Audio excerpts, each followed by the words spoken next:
Hello everyone, welcome back to the channel. So today I'm going to tell you how to not allow Snapchat to access camera roll.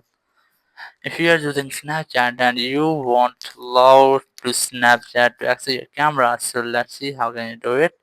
First you have to open phone settings. In settings just look for apps. Here's the apps, just tap on it, then see all apps, and here you just have to search for Snapchat app. Here's the app, just tap on it, and here just select permissions. In permissions, look for camera.